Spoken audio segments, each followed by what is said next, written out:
Bonjour à tous et bienvenue dans ce nouveau podcast dans lequel nous allons nous intéresser au harcèlement.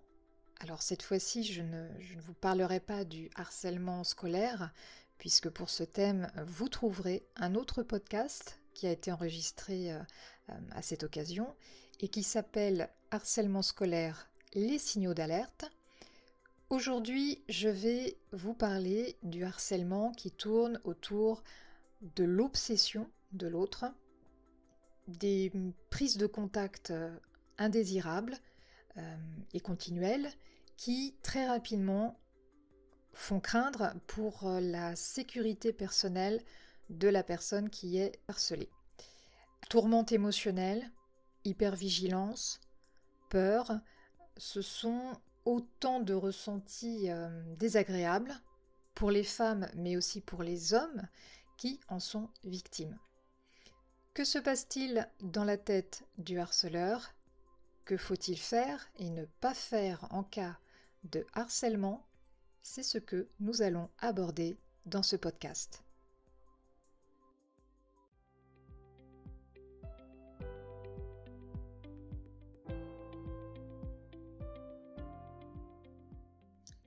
Pour commencer, on va redéfinir déjà ce qu'est le harcèlement de manière générale. Là, nous parlons de comportements qui peuvent varier tant au niveau de l'intensité du harcèlement que de la détresse émotionnelle que cela va provoquer chez les personnes qui en sont victimes. Donc le harcèlement, ce sont des actes indésirables commis à l'encontre d'une femme ou d'un homme spécifique, et ce sont des actes qui vont se répéter dans le temps. Le harceleur ne respecte pas le territoire de sa cible, c'est un individu qui devient de plus en plus envahissant et qui souhaite occuper intégralement l'esprit de sa victime. Les prises de contact incessantes du harceleur ne sont pas ou ne sont plus consenties par l'individu qui est visé.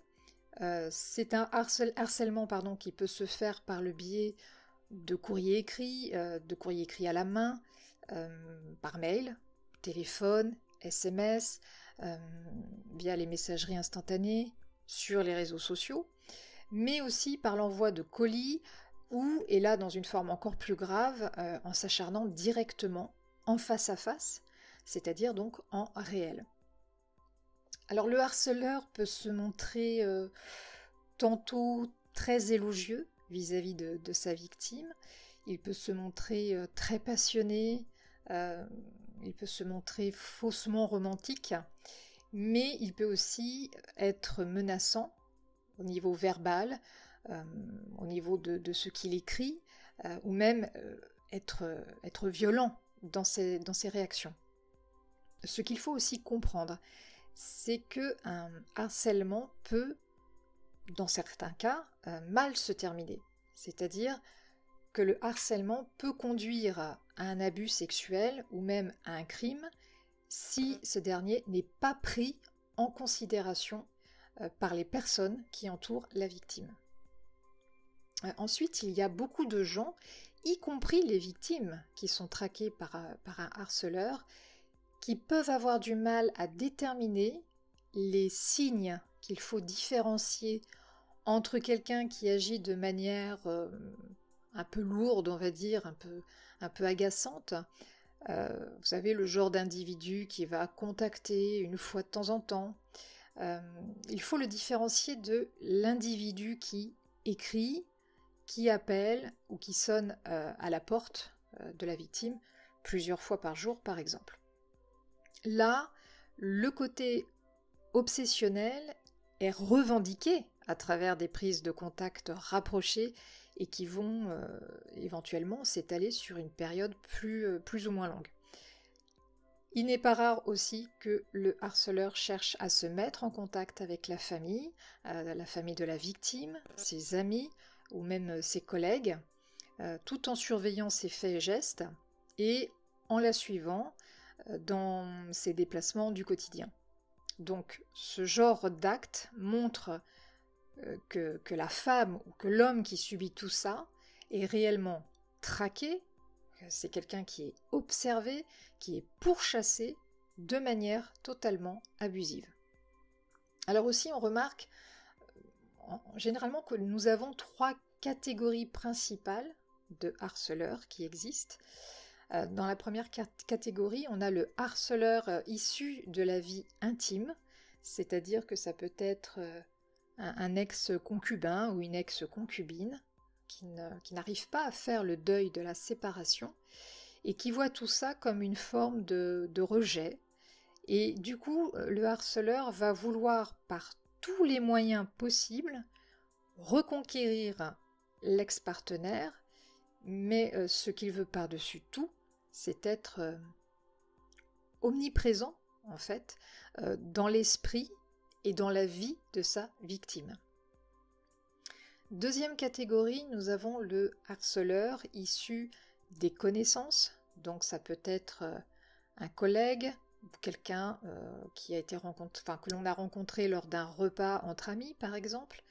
Bref, c'est une personne que l'on connaît bien ou que l'on connaît un peu et qui va fixer son obsession sur sa victime. Et dernière catégorie, c'est le harceleur inconnu. Donc l'individu en question n'est pas connu de la victime, ou alors ils se sont croisés très furtivement mais n'ont pas créé de lien particulier.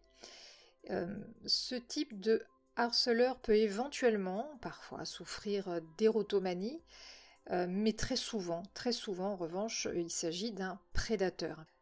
Maintenant, on va essayer de voir ce qui se passe dans la tête d'un harceleur. Alors évidemment, c'est toujours un peu délicat de prétendre savoir ce qui se passe concrètement dans la tête de quelqu'un, puisque chacun ressent les choses différemment et a des vécus très très variés. Mais aujourd'hui, on a tout de même une vision un peu plus claire grâce à des patients qui sont traités d'un point de vue psychologique, voire psychiatrique, et qui, lorsqu'ils le peuvent, expliquent justement pourquoi ils ressentent cet attrait obsessionnel pour une ou même pour plusieurs victimes. Donc à la base, ils disent qu'il y a souvent un réel problème d'estime de soi, et bien sûr la peur et le refus du rejet de l'autre. En fait, les harceleurs sont convaincus qu'ils sont ce qu'il y a de mieux pour la victime. Ils sont persuadés de pouvoir subvenir à tous ses besoins. Et souvent, le harceleur ne voit pas de problème en lui. Même lorsque la victime lui dit qu'il est fou, que c'est pas normal de réagir comme ça, que ça lui fait du mal, lui, dans son esprit troublé, il n'a pas de problème. En revanche, il estime que c'est la personne qu'il vise, que c'est la personne qui l'obsède, qui, elle, a un problème, et quelque part, il se pose un peu en une sorte de sauveur pour être à ses côtés.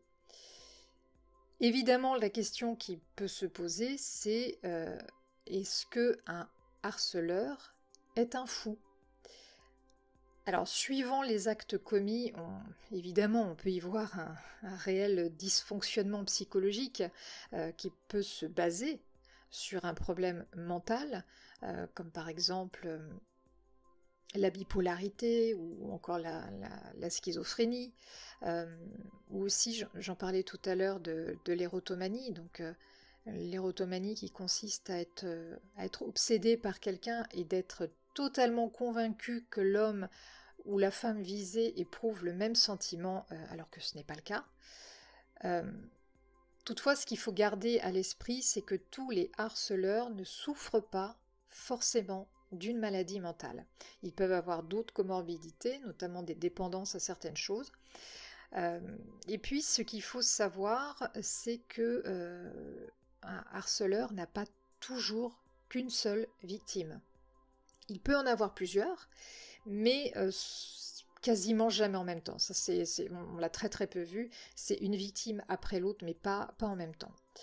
Lorsqu'il s'arrête de traquer une victime, c'est souvent parce qu'il en a trouvé une autre, mais il peut aussi arriver que le harceleur revienne à sa toute première victime après s'en être pris à une autre, voire même à plusieurs autres victimes. Donc le harceleur il maintient son rythme de traque et sa fixation sur l'autre parce qu'il veut répondre avant tout à ses propres besoins. Et ça, c'est important de le comprendre. Parce que finalement, ce qu'il compte, malgré tout ce qu'il raconte, c'est ce qu'il ressent lui. Il veut capter l'attention de l'autre, il veut être le seul et l'unique aux yeux de sa victime. En fait, il ne considère pas sa proie. Il ne la respecte pas elle, il ne respecte ni son état émotionnel, ni sa détresse, et il ne respecte pas non plus son territoire. C'est quelqu'un qui envahit, c'est quelqu'un qui encercle, qui emprisonne sa victime dans son délire personnel. Donc l'aspect émotionnel du harceleur est très mal régulé.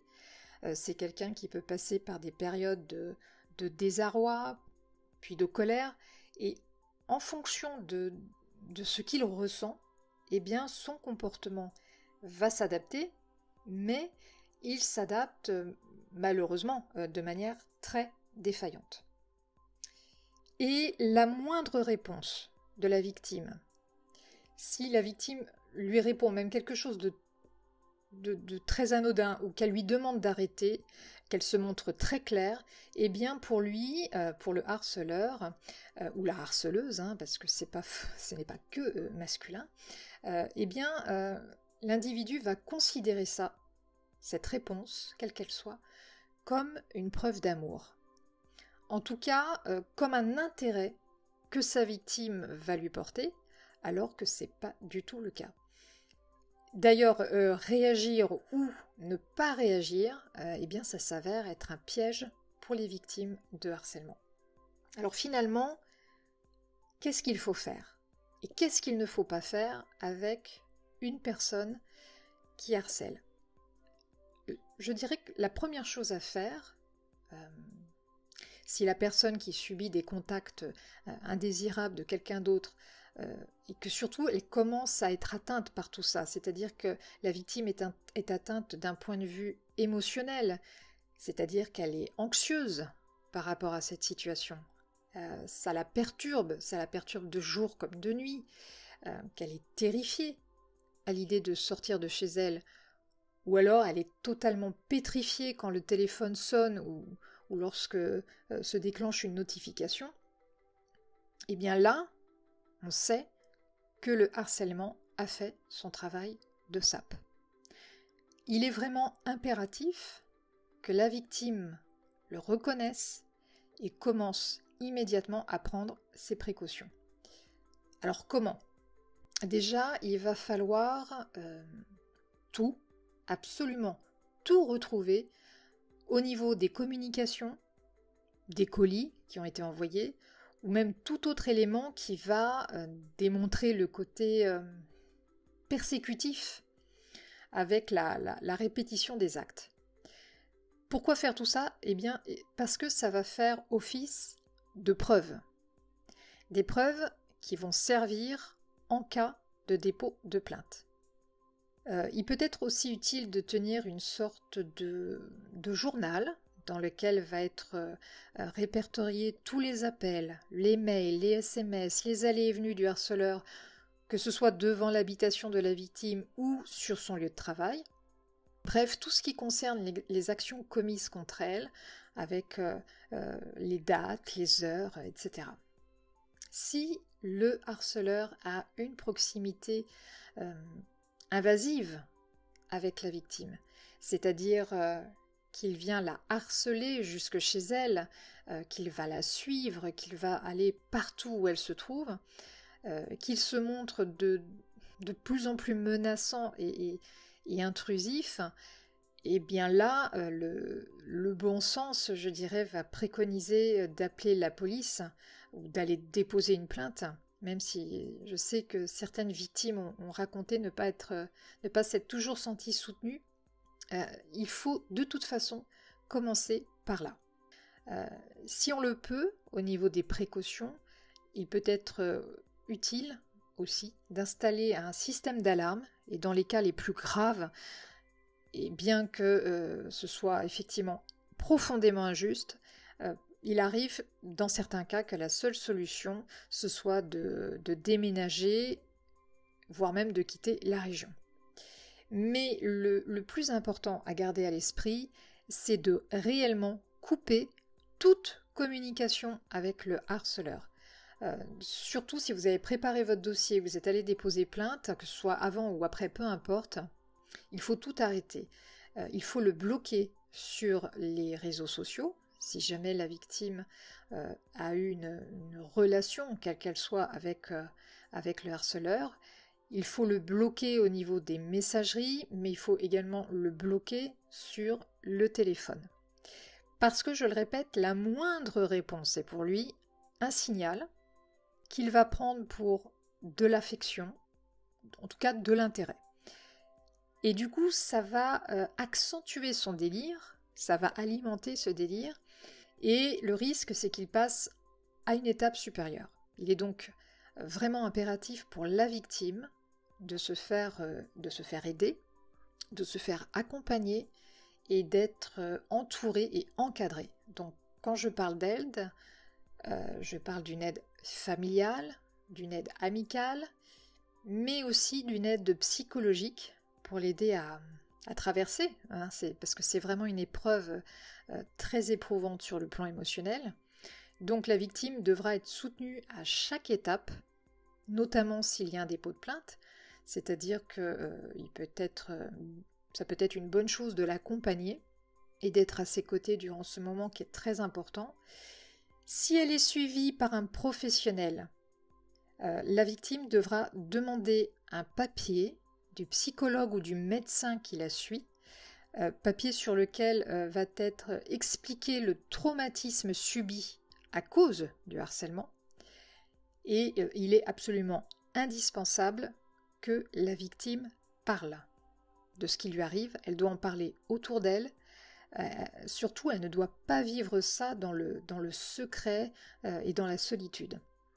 Il est important pour la victime de savoir qu'elle ne doit pas ressentir de honte ou de culpabilité, parce que le problème ne vient que d'une seule personne, c'est le harceleur, et la victime ne doit pas porter ce problème-là à la place du harceleur. Je terminerai sur l'écoute attentive qu'il faut avoir vis-à-vis d'une personne qui est victime de harcèlement, que l'on fasse partie de sa famille, qu'on soit, je ne sais pas moi, un ami, un collègue, mais aussi les médecins, les policiers, les gendarmes, les magistrats. Aucun d'entre nous ne doit perdre de vue que la victime se trouve dans une très grande détresse émotionnelle, mais que surtout, elle doit impérativement être protégée.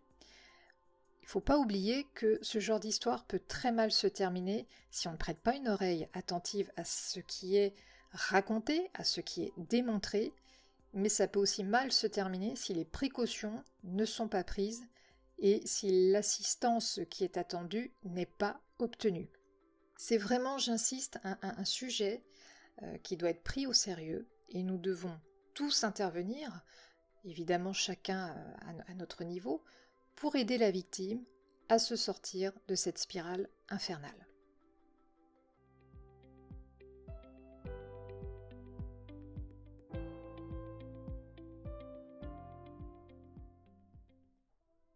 Ce podcast est terminé. Si vous souhaitez en savoir plus sur ce sujet, cliquez sur les 2 liens qui se trouvent dans le descriptif, à savoir le livre Harcèlement, psychologie et psychopathologie et le podcast Harcèlement scolaire, les signaux d'alerte, donc le harcèlement qui touche aussi, hélas, les enfants et les adolescents. Merci beaucoup de votre attention. Prenez soin de vous et à bientôt pour un prochain podcast.